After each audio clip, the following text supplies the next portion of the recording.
If you've always been the responsible one, the emotional caretaker, the mature for your age child who never really got to be a child, this is for you. Here are the 10 psychological effects of being a child who grew up too fast. Effect number 1, the hypervigilance trap. Ever walk into a room and immediately sense the emotional temperature? Know exactly who's upset before they say a word? That's not just intuition, that's hypervigilance, and it's exhausting. As a child who grew up too fast, you learned to scan for danger constantly. Not physical danger necessarily, but emotional landmines. You became an expert at reading micro-expressions, tone shifts, and the slightest changes in atmosphere. Psychologists call this emotional parentification, when a child becomes responsible for managing the feelings of those who should be managing theirs. A trauma specialist explained it to me this way. These children develop an almost supernatural ability to sense emotional shifts because their safety once depended on it. This isn't a superpower, it's a survival response that's still running in the background of your adult life. You're not overly sensitive, you're still on guard duty. The second effect is quieter but equally damaging. It shows up in how you view your own needs. Effect number 2, the invisible needs syndrome. You tell someone you're tired and immediately add, "But I'm fine." You apologize for being sick. You feel guilty for taking a day off. Sound familiar? Children who grow up too fast learn early that their needs are inconvenient at best, dangerous at worst. So they bury them, deep. A developmental psychologist put it bluntly. These children don't learn that needs are normal. They learn that needs are burdens. So they become adults who can't ask for help without feeling shame. This isn't independence, it's self-erasure. If you struggle to answer the simple question, "What do you want?" it's not because you're indecisive, it's because you were taught that what you want doesn't matter. The third effect reveals itself in your relationships, especially in who you're drawn to. Effect number 3, the caretaker magnet. Ever notice how you're always the one giving advice, solving problems, and emotionally supporting others? Yet somehow you attract people who never quite return the favor? This isn't bad luck, it's a pattern. When you grew up taking care of others' emotions, you developed a caretaker identity. The problem? You keep recreating the dynamic where you give and others take. A relationship counselor explained, these adults often find themselves in one-sided relationships because the imbalance feels familiar. Equal partnerships actually feel uncomfortable because they never experienced that as children. This isn't just being nice, it's a deeply ingrained role you're still playing. If your friendships and relationships feel exhausting, it might be because you're still the designated emotional manager, just like you were at home. The fourth effect is particularly painful.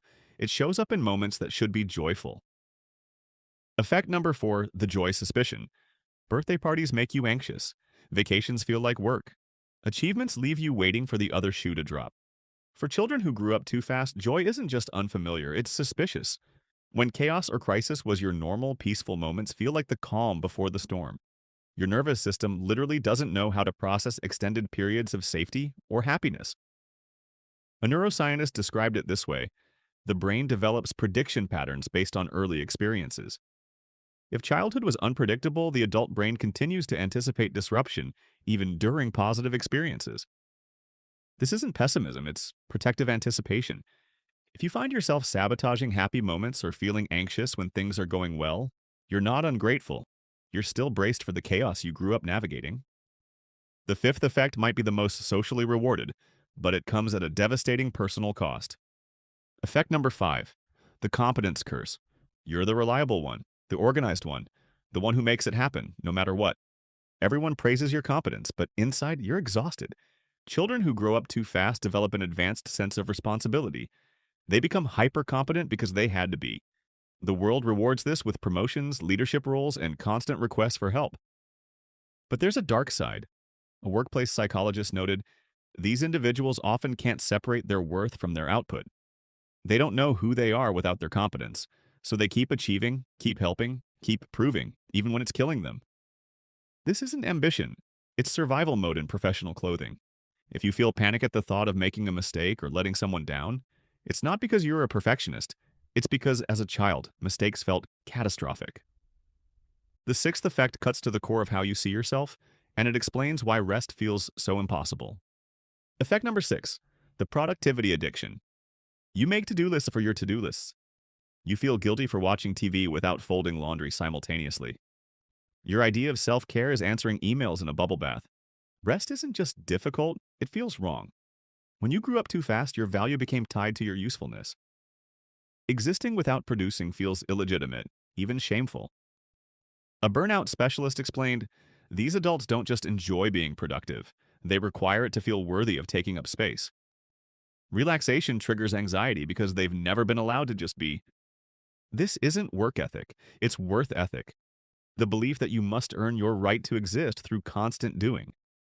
If the question, who am I when I'm not being productive, fills you with existential dread, you're not lazy, you're still trying to earn the love that should have been unconditional.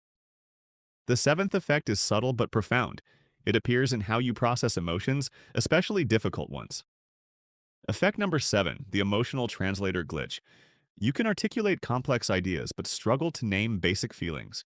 You intellectualize emotions rather than experiencing them. You comfort others masterfully but freeze when you're upset. This disconnect isn't random. Children who grow up too fast become experts at managing others' emotions while suppressing their own.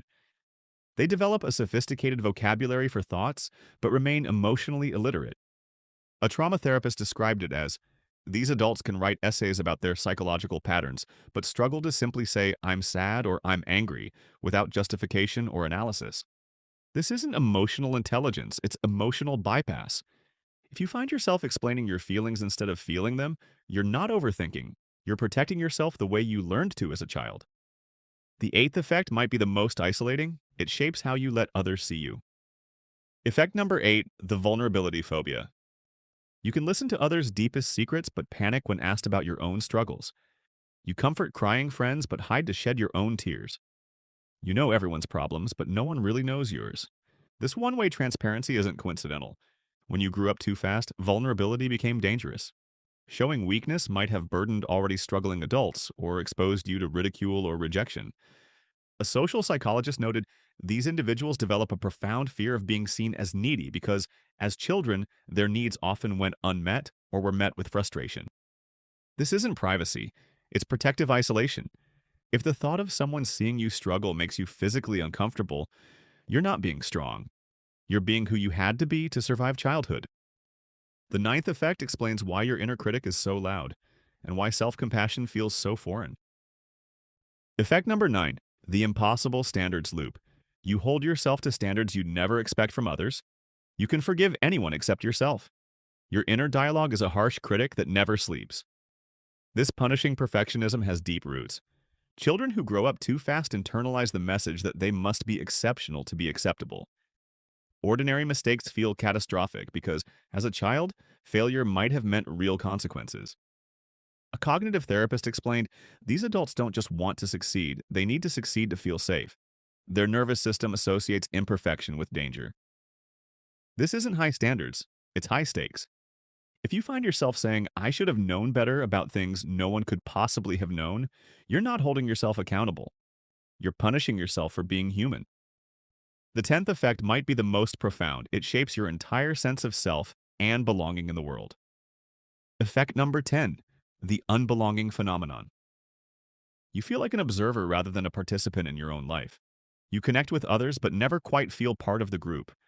There's always a sense of being different, separate, outside. This persistent alienation isn't imaginary.